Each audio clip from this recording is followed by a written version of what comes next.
আসসালামু আলাইকুম।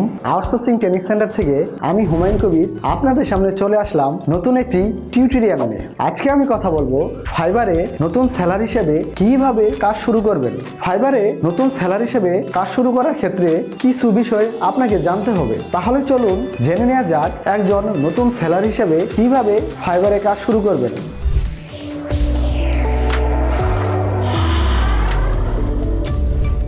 নির্দিষ্ট ক্যাটাগরি সিলেক্ট করা। ফাইবার বা যে কোনো ফ্রিল্যান্সিং প্ল্যাটফর্মে কাজ শুরু করার ক্ষেত্রে নির্দিষ্ট ক্যাটাগরি অর্থাৎ কাজের ধরন ঠিক রাখা একান্ত জরুরি।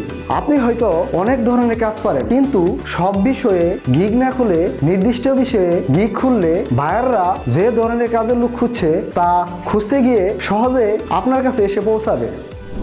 সঠিক গিগ তৈরি করা।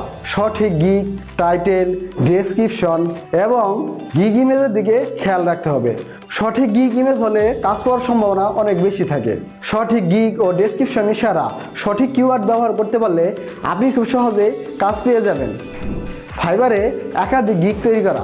ফাইবারে একাধিক গিগ তৈরি করলে যে কোনো গিগ ভালো পারফর্ম করার সম্ভাবনা রয়েছে।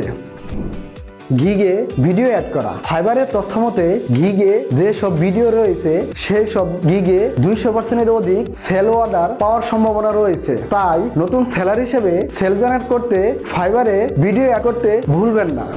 আজকের ভিডিওটি এই পর্যন্তই। আশা করি ভিডিওটি ভালো লেগেছে। আপনি যদি আউটসোর্সিং এর উপর নতুন আরো ভিডিও পেতে চান তাহলে কমেন্টে জানান। ভিডিওটি লাইক ও শেয়ার করে অন্যদের দেখার সুযোগ করে দিন। আর হ্যাঁ, আপনি যদি এই চ্যানেলে নতুন হয়ে থাকেন তাহলে অবশ্যই সাবস্ক্রাইব করতে ভুলবেন না। ধন্যবাদ।